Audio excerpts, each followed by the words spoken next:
All right, we are ready to start our final panel of today. The final panel is presented by Thece, and this panel is going to be talking on media dollar margins. Without further ado, I'll turn it over to the panel. Great, thank you. Can you hear me? Hello? Is that working? Okay. Yeah. Hi, everybody. I'm Karen Franzino.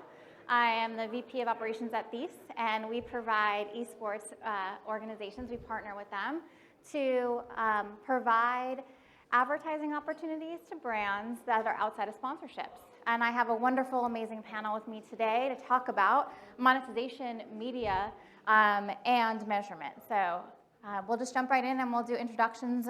Rebecca, we'll start with you. Sure. Thank you. Rebecca Dixon, co-founder and CEO of the gameHERS. We are a media platform, social network community for women who game and women who work in the gaming industry. So thank you. And Johnny. Hi, so I'm Johnny Kutnowski from Blinkfire Analytics. We are a real-time sponsorship ROI platform. We created and patented algorithms for computer vision and brand detection, essentially. And we assign monetary value to all of that. So I'm lucky to be surrounded by friends already. So that's happy to be here. And thank you for having me. Great, thank you. And Justin. I'm Justin, SVP of Partnerships at Misfits Gaming Group, Esports and Entertainment, whatever we can put out that people want to watch, basically and we use Johnny to measure all of it. So. Great, thank you guys for joining today. So I'm just going to start off with kind of a big picture question of what's the biggest challenges for monetization within the esports live stream from your purview? Justin, want to start with you? Sure. There's a lot. You can pick one if you'd like. I mean, we're short on time and we're blocking happy hour. At least from if you're working with brands and they're putting dollars into advertising, they want to measure it, know where it is, know where it goes, who's seeing it, does it effective, what's the ROI, and a lot of those things in the world of esports are just now starting to become used by everyday teams, and it's something that we've worked with Blinkfire and other people to help measure those things. So I think the hardest thing really is we work with a lot of brands that don't know the space as much, and they think like, oh, can I target this carousel ad, or can I only make sure this person sees it? And that's not really how Twitch works. So there's a lot of education that goes involved, and who's going to see this, how it works, and how we can be effective for them. And I think that's just I guess the education piece is the largest thing we have to catch them up on. Yeah, I would agree that's huge. And Johnny? No, to add on that, I think everything is still so new. And a lot of it is just private companies figuring out their business models, right? And one of them is Twitch. Twitch is still figuring out their business model to a lot of extent. Where they're now doing more ads. They're doing a lot of different stuff around subscribers and how they divvy up the revenue out of that. So it's hard, I think, when the platform that you rely on is figuring things out. That generates a bit of not a stable environment overall, and the lack of information, lack of data. I mean, I don't want to paint Twitch as the bad guy, but there's a lot of missing information and KPIs that we strive to bridge that gap, to fill in the blanks. But sometimes it's hard. Sometimes it's not there, or sometimes it's just the other party doesn't really want to share it. So you're in a tough position. But yeah, I mean, I guess transparency is the key word I would use, and business models. Yeah, I mean, honestly, Justin and Johnny pretty much said it. We are much smaller. We also use Blinkfire because as an organization that just entered the industry 2 years ago, we have a lot of interest from brands who are trying to figure out what to do around women and diversity in gaming, and that's great to a point, but unless we're just sort of added value for them, then we have to have ROI as well. And again, we're a small business. Working with Blinkfire is something that we had to kind of figure out, okay, is this going to be something that we want to pay for? And the answer is absolutely yes, because we have to, there has to be some way to report value. That being said, it is also the education and figuring out, if there's a brand who comes in and says well, I would like to get in front of your audience and I want to see immediate, sales or whatever. It's just, it's still a new industry. You know, we're still a new company, and brands have the education. Also, I think that people, you know, consumers, viewers in the esports space consume and engage with media in a different way than, you know, 5 years ago, 10 years ago. It's not, my personal background is in TV ad sales and media buying. It's not, but a long time ago. And it's not the same. And so we all have a little bit of education to do. And I think for us, it's figuring out how to educate the brands and then come together. Yeah, no, that makes total sense. And speaking of education, and there's this idea of perception versus reality, especially when it comes to gamers and then the audience that watches, being mainly male or you know, stuck in their basement. I mean, I think we heard that a couple of times on panels throughout this week, but that's just not true. And Rebecca, so what you're doing with the gameHERS, I'd love to hear how you're getting and squashing the perception, because women are watching and women are gamers. Yeah, it's really interesting. I mean, you know, the way that I even got into this industry is because my background is in community building. You know, after I left the advertising world, I had a company that was in the parenting space, but we built community around women. And then we sold that company and had a lot of kind of adjacencies to the gaming space, and kept seeing like women are half of gamers. And you know, there are a lot of different ways you can slice that statistic, but for sure, there are a lot of women gamers, and that perception is still not out there. It's why we looked at all of the organizations and all of the women who were already in the industry, who were doing a lot of really positive initiatives, from mentorships to scholarships, and a lot of the nonprofits. Wiggy's here, we have a great relationship with them. We felt like there was also room for space just for, you know, we always lead with we're a media platform and a community, because it's like if we provide a space for the community of women gamers who are already there, and then use that community as an influencer, as a media platform, then hopefully that perception will change, because it's not, you know, the random kid in the basement. It's really not. There are, I think even in the past, you know, 2 years, there's been a meteoric rise in women creators, even in branded streams. I mean, we're certainly making progress, but I think we still have a ways to go. Yeah, definitely. And Justin, we heard from Hassan earlier today around what you're doing a little bit more for diversity and women in gaming.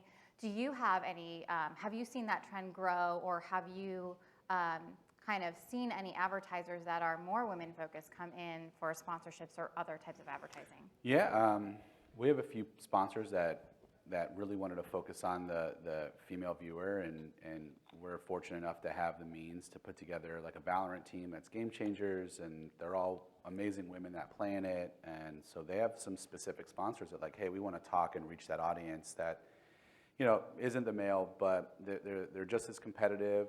They play just as many games. They watch just as much. So we put that together, and then we've done some programs specifically around DE&I initiatives. We had our Women's and Misfits talk back podcast last year, and for us, I mean, and this is Rebecca and I were actually talking about this earlier, and it's something that, you know, where do you put where do you use your megaphone or your horn or whatever versus just doing it and saying, okay, we're going to do this because we want to do this, it's the right thing to do, versus like broadcasting it. So I think that's where like where do you find that balance? So. Yeah. And just to move us all along a little bit, what should esports organizations be doing and considering when they're bringing in additional revenue streams? And obviously being a more diverse esports organization will help with bringing in additional revenue, but what else are you looking at, or in order to bring revenue into your organization? So our crux of things, as Hussein said earlier, is esports, but we look to diversify outside of that a lot, from events to content to media rights to IP launches, consultancy business. So for us, it's basically all the ways you can make money outside of esports really is what we look at. Media, from like placing ads, and there's a lot more wallet share from a dollars perspective with brands outside of sponsorship. So your media dollars and rights dollars are always going to be more than sponsorship dollars.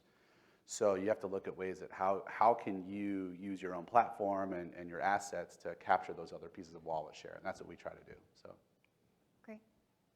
And then in terms of the sponsorship piece, I know that's probably a majority of revenue coming in. Do you see that continuing for the next couple of years? Maybe. I mean, perhaps. I mean, every team's different. So every organization is set up differently. Grant said earlier, the ecosystem making money on partnerships in esports is difficult. Most of us don't make or aren't profitable. So how are we leveraging other assets to make money off of them? And that's really what we're looking for. So it doesn't really matter to us if it's on a sponsorship level or if it's on a media level or ad banners or consultancy or selling IP rights. Like, whatever it might be, we're open to finding money wherever it is. So. Great. So Johnny, to go back a little bit to the talk about measurement and the fact that both Rebecca and Justin are using Blinkfire. That's not by plan by any means. No, it's not. But in other forms of media, measurement is standardized. There's a standard in terms of buying media. There's a standard in terms of different measurements for it. And so what do you see that coming to the esports space? And what do you feel like the next standard is for measurement? I mean, that's definitely the goal, right? You want to have a standardization. And, well, having more companies, more esports organizations use, well, I'll say our data, I'll talk about us, but I think that will level out the playing field in the sense that everyone's talking the same numbers, everyone's using the same KPIs. But there's also a need to understand that esports is different, and you need to like embrace that. It has different. So first of all, like the medium is different, and it's all video. It's all mostly live streamed. Yeah, of course, social media like is there. TikTok, of course, is like on the rise of being one of the biggest platforms. But Twitch is the bread and butter, and you need to understand that the metrics cannot be applied, or KPIs cannot be the same. I think we were just talking yesterday about how many brands still ask for impressions on Twitch, and not only can you not really get them, it doesn't really apply. So people are trying to create new formulas to adapt the concept of impressions, or they will use the word impressions, but really the underlying definition has nothing to do with impressions, just to get the brands to hear words that they're familiar with. So education, like Justin and Rebecca said this already, like you need to educate the people in the industry, but also the people that are coming into the industry. And you need to tell them, like there is, it's a whole new world. Like you need to play by a different set of rules.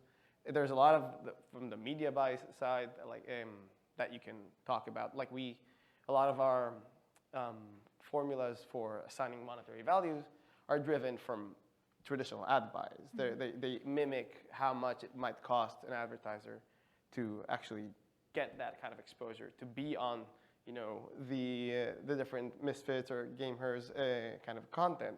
And I would love for standardization to happen. I do think it's becoming necessary. Brands are becoming smarter. Brands are becoming very much more detailed and demanding, and they want to see the data that they expect, I guess, to see. I think it's a long battle, but the more optimistic view on this is the fact that it's all digital, and everything is so measurable, right? I had mentioned before there's a lack of transparency as well, so you need to work with a lot of private companies to, hey, we're working together, you know, we're all in the same direction. Why didn't you give us these details to have the market know what's going on? It's happening. It's slowly getting there. I mean, we need to sometimes team together and really ask for, hey, please, Google, can you give us the data? But it's getting ready. I think in a couple of years' time, we'll have a fully, I'm hoping for a fully standardized market. But yeah. So Rebecca and Justin, what's the main request that you're getting from advertisers or sponsors in terms of measurement back to them? Is there one thing, or it might be many, right? But is there a main request that you're seeing in terms of validating their spend with you? Well, I think that's the key. They all ask for like validation. Like, did people see it? Where are these ads going? Or are there views and impressions? And I think that right now that's kind of what the industry knows or ad buyers and marketers know, so they ask for those things. And yeah, I guess they just want to see that their stuff is being put where it's supposed to be put and people see it, and there's engagement from it or lack thereof, so they know what did work, what didn't work. And I was going to add something to what Johnny said, not only from the brands understanding where their stuff is, but teams or organizations knowing how many impressions they get on things. You know, what's the average viewership of their stuff? You know, how many impressions does something generate on a live stream? And then you can take that information and bundle it and ask for adequate dollars and say, hey, I have the data to back up why I'm asking for these dollars. So it all goes hand in hand, really. Yeah, it's a complicated question. So the easiest way I can answer is to give you an example of something that we just did. So we just hosted our professional career boot camp. It was an all-weekend event where we had 40 plus women and some men giving advice on how to get into the industry on a whole variety of topics. So it was on Twitch. It was also on another platform that had a breakout networking. And the main question after that was how many people came to the event. Even that's a little complicated because some people came to various parts of it. But the other piece of it is that content is super relevant, right? So we've got the videos for all of them. Now they're all on YouTube. Now they're going to be all cut and put on social.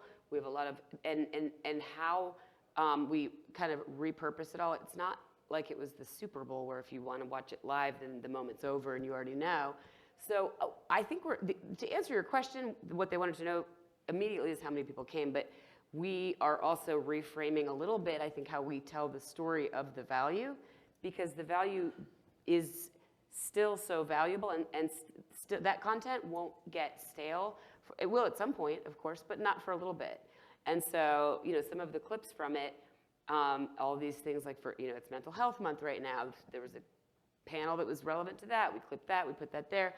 If that post gets, a ton of viewership, it's a bigger story. So it's an ongoing conversation, I think, because esports is a new industry, but also because the way that, at least for our community, the way they engage is multifaceted in many places.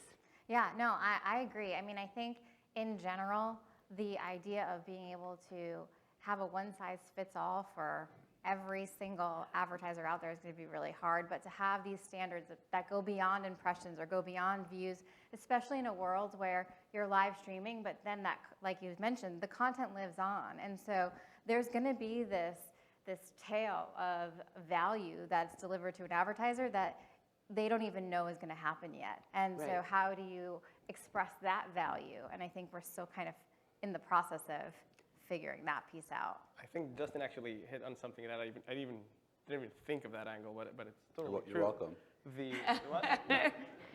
It's the also know thyself, right? It's actually knowing what you're worth, and many people will express what they're able to do in different ways, and that kind of standardization is happening. Like we have this community reach, we generate this amount of impressions, we generate these amount of even just content. We push this type of content X times a month. So being able to quantify, identify like what metrics even represent you, I think that kind of standardization is already happening already, Definitely. has happened, because now people have the tools to do that. Yeah, definitely.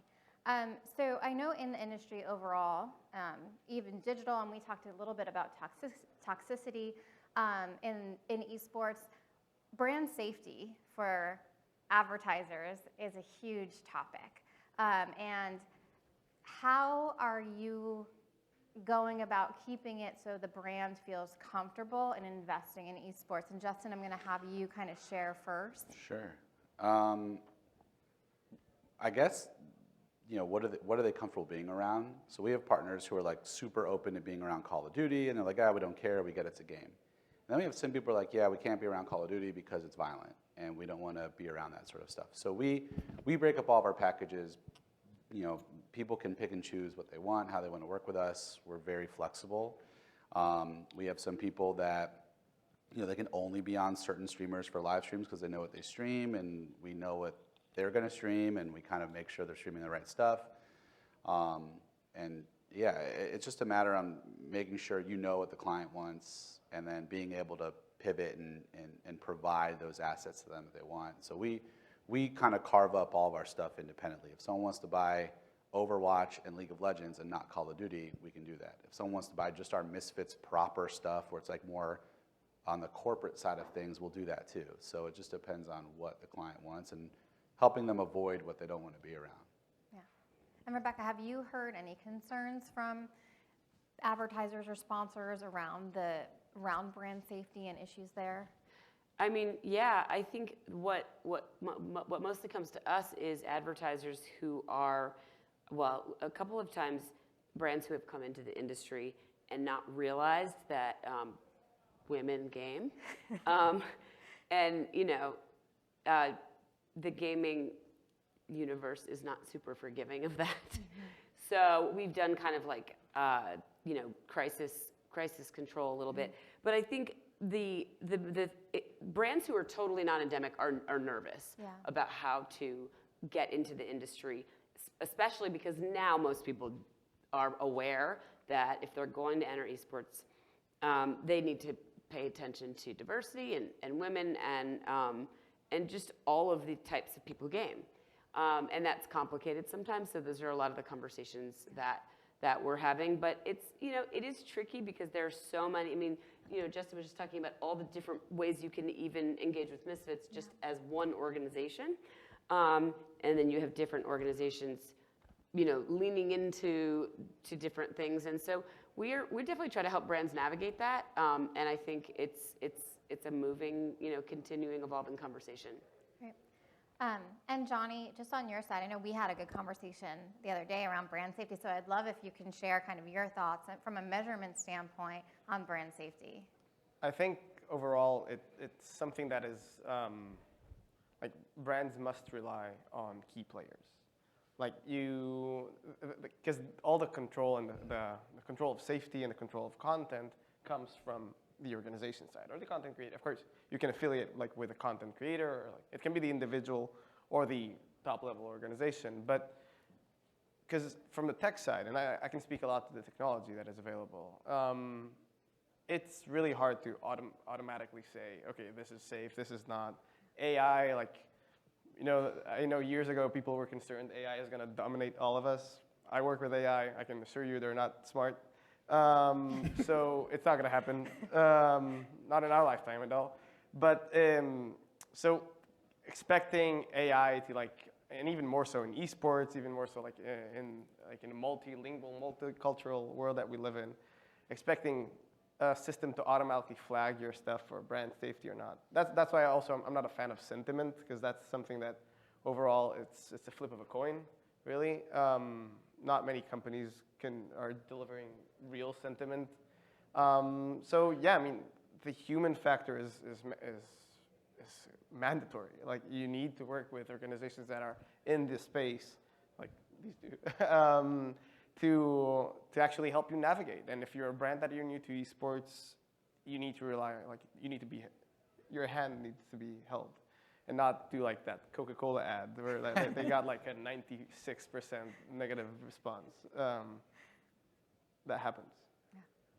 I was going to add that, and educating brands, there are some tools that are out there. Like, we'll talk to brands that want to do stuff on Twitch, and they don't know that you can block certain words. Like, they're like, oh, how do we know if we don't want someone to say something crazy? Like, oh, you can block whatever you want to be said on chat from Twitch. So again, it comes back to educating the brand, what they're comfortable with, what they're not comfortable with, and trying to educate and hold their hand through the process, really. So when you're working with advertisers, do you rate your creators or streamers? Are you like, these particular creators are a bit more profane than others? Do you have a rating where you can say these advertisers would 100%. Do better in this vertical? These are more family friendly. Yeah.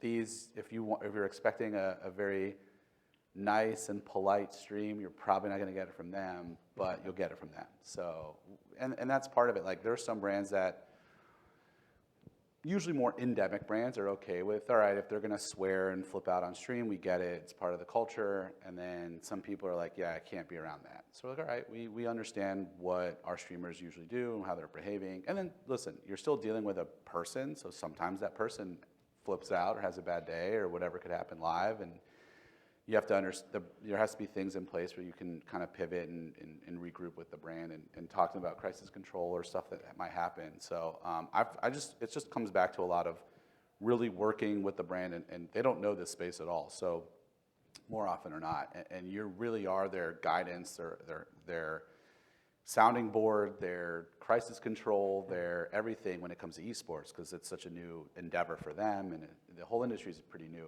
in general. So. Great.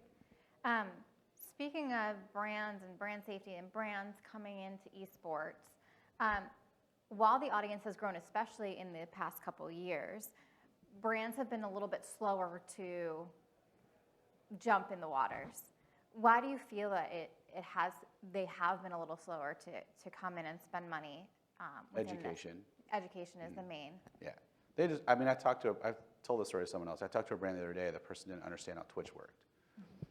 It's a pretty big, if you tell someone in this whole room, have you guys heard of Twitch? Everyone will be like, yes, I've heard of Twitch. Do you know how it works? Yes, I know how it works. But there's marketers that are like, okay, can I upload my advertisement to Twitch? Like, where do I place my ad? I'm like, well, that's not how Twitch works. So there's a lot of education still to do. Rebecca said it, just from us alone, we have a lot of different ways you can market and work with us.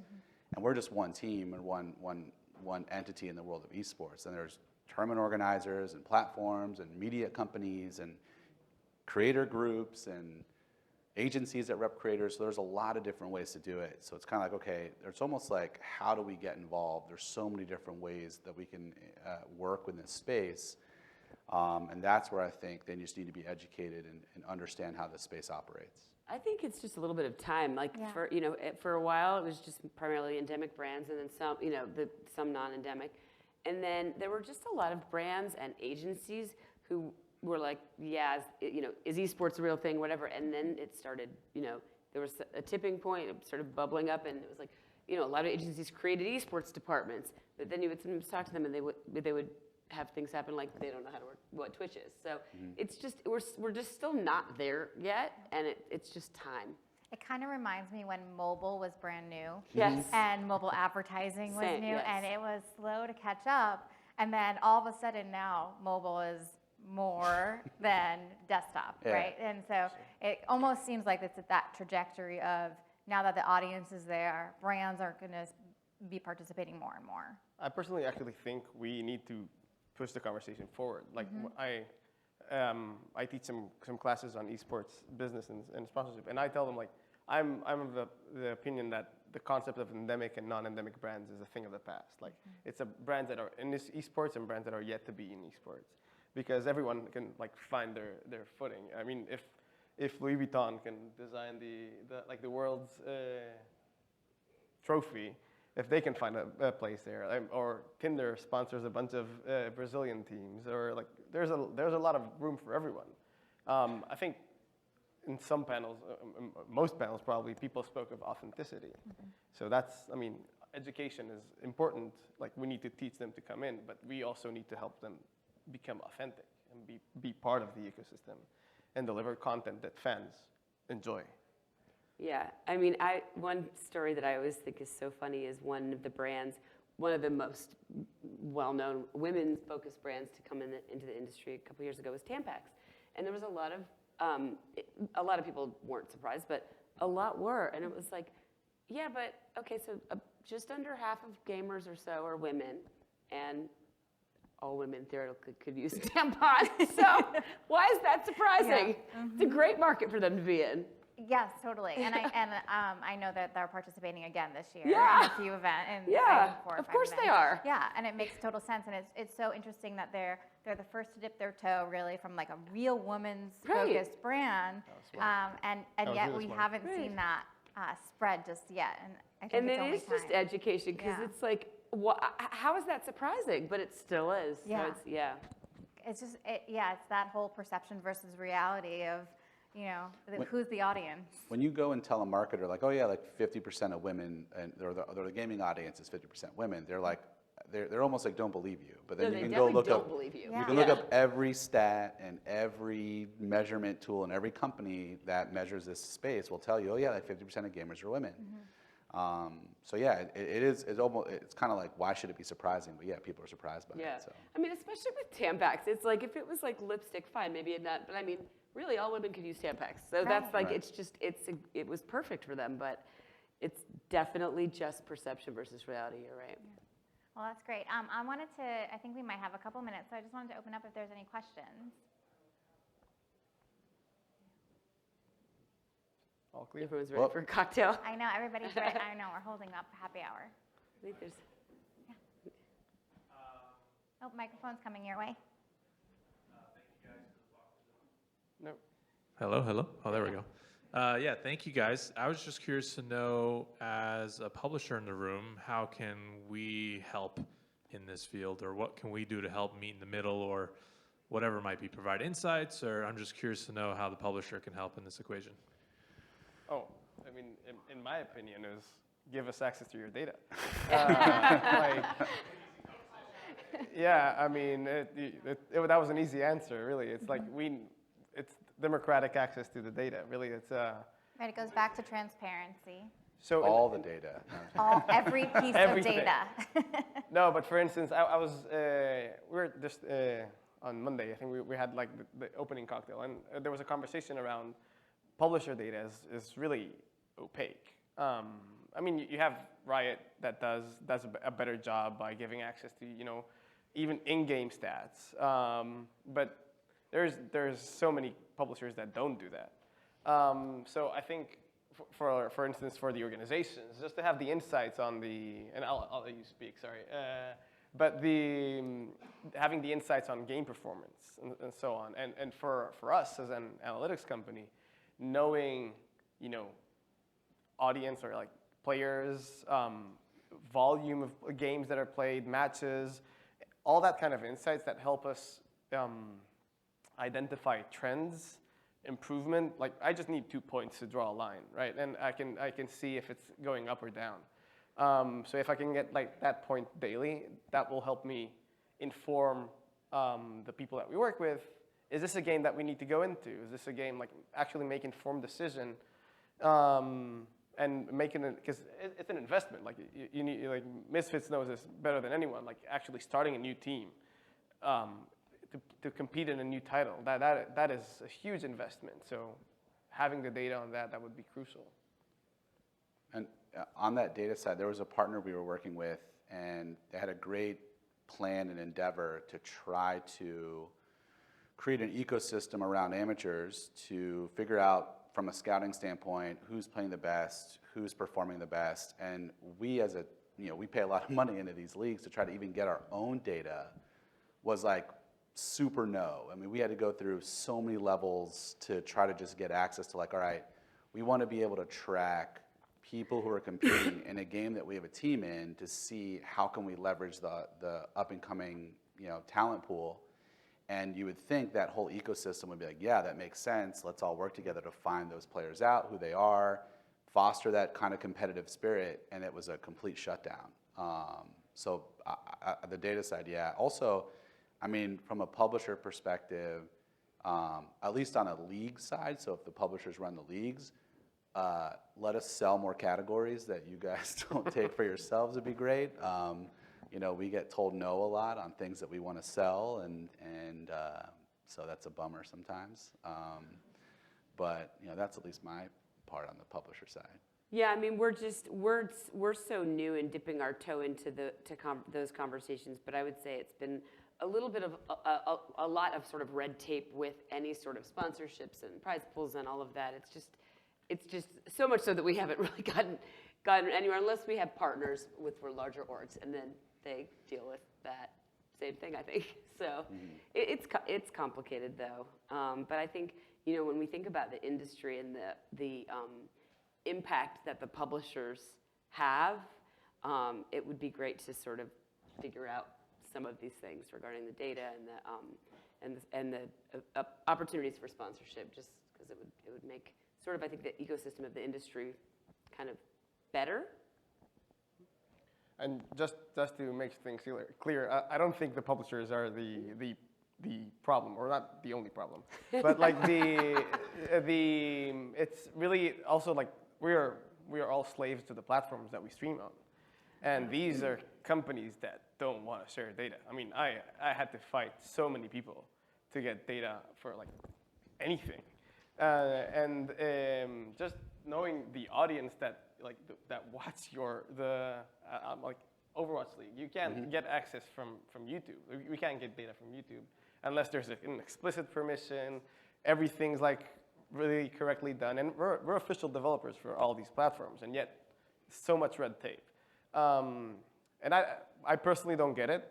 Like, just show us your numbers. We can see them. If I wanted to get them illegally, I could do it.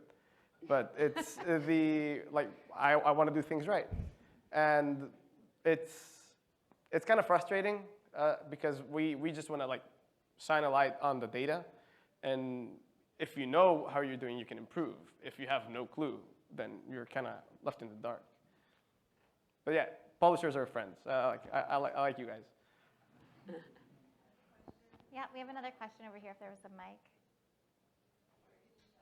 Thank you. Do you think data being open to like the public, or at least to brands and like content creators and stuff, would be more beneficial? As a content creator in a startup, small business and tournament organization myself, like I find data super useful, so would love your feedback and information on that.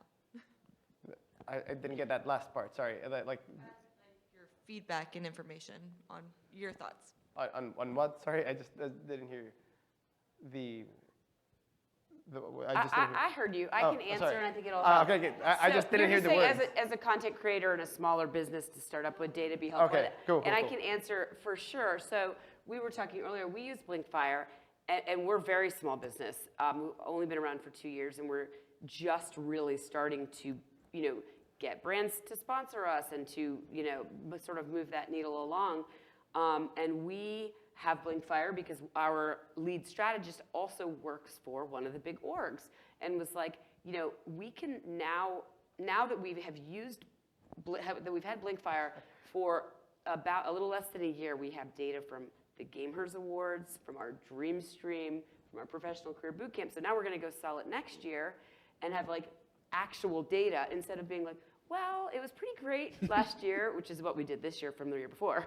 Here's the pictures. We had this many speakers. It's like, and whether also, selling to advertisers is one thing, but also just really knowing, like, do we have something viable here that people are watching and that, that's being seen?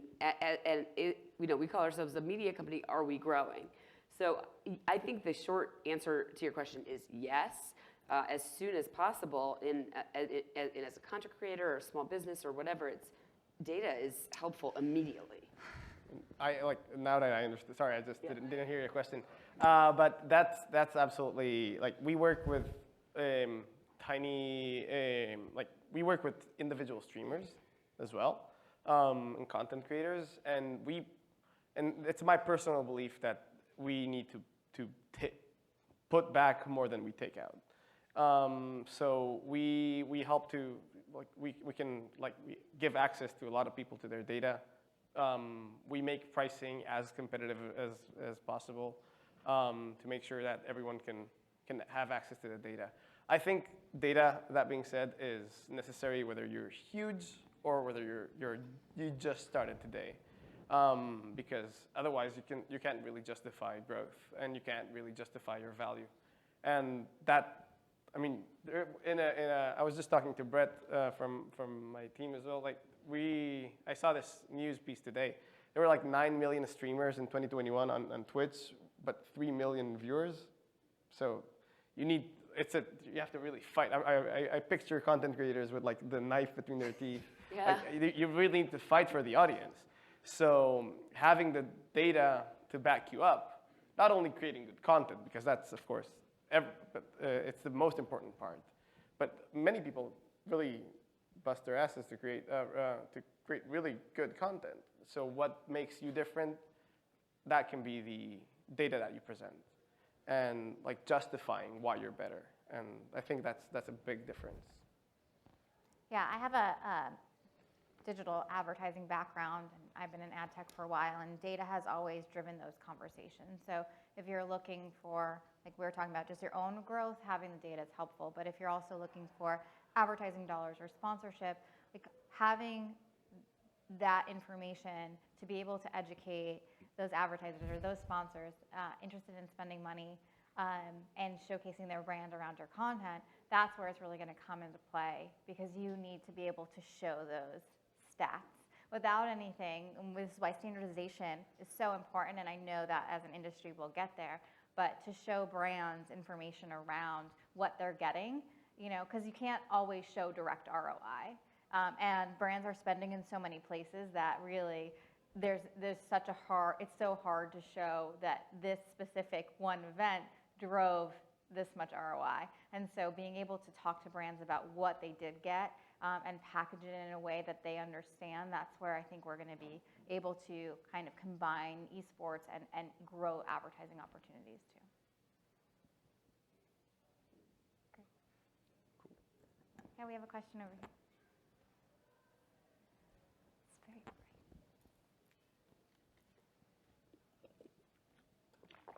Thank you. Sorry, I won't hold up happy hour for much longer, so hopefully it's a short one. But actually kind of playing off your response on that one, from a sponsorship perspective, do you guys, and this might be anecdotal, do you think there are specific assets or opportunities that are being underutilized or undervalued that potential advertisers and sponsors should be looking more closely at? Short answer, yes. Well, first you have to figure out what makes that advertiser tick. Like, what are their KPIs? What are they looking for? What are their goals? Trying to figure out from our assets what aligns best to help them reach those goals and educate them on how to do it properly and authentically in the space. We'll use that key term. Whoever has bingo, check it off. Yeah, there's a lot of assets that teams have. I think you have to kind of look at and get creative on how you can provide a platform for those brands. Everyone knows the basic ones where you're like, all right, there's logo slaps, there's stuff on your website or your header, your social headers, whatever. But a lot of teams that pay to be in these leagues also have a lot of assets and rights. Like the Justice have rights in DC to put on events for Overwatch that no one else can put on. So the same way, like we have assets to put on events in our state where if you wanted to try to work with a third party, technically we could say, no, you have to go through us. So there's lots of things that I think you can look at. It might not be a straight up advertisement, but it might be like, all right, let us help you put on an event, or let us use our license or IP rights to help you guys put something on. So there's a lot of different things there. I think you just have to figure out what the advertiser is looking for. But there's a lot of assets that aren't really used to their full potential. Just to flip it on its head, because when you do actually have someone to talk to and figure out like what they want, that there's a conversation, there's feedback. But we, for instance, we're trying to provide the tech for you to actually identify what you can sell, like what you actually have and what you can sell and how much you can sell it for. So for instance, we have this tiny AI that does, like it actually assesses what the content that you're pushing is about, and it will tell you, oh, all of your game stats posts are like performing 3-4 times better than your average content. I'm focusing mostly on digital and social, right? But so that's the beauty of digital and social. You have all the numbers, and you can work with them, and you can then create a standard, like a standalone activation. And it's really cool. We've seen some of our customers do some really innovative stuff where they do. So they have a birthday sponsor. So all birthdays are sponsored by this brand, and they have this idea that they can go out and sell it, and they can go out and pitch it. And it's a smaller activation. It's not a full-blown sponsorship, but you can do many of these. So I think just also, again, you need to know yourself really well. You need to know the content that you're pushing and how it's working. But there are so many assets that you can sell, and you can do it, again, for the bingo in an authentic way. But yeah, it's available. A lot of the assets are undersold. At the same time, when you know all the stuff, you may not want to sell everything. You want to like keep the quality. You want to make sure you're not bombarding your fans or your audience with constant brand activations. But you can, with the data, you can optimize. So you can make sure you're getting the largest piece of the pie as possible. Yeah, I mean, I think it's also because there are so many different touch points with fans and viewers and consumers.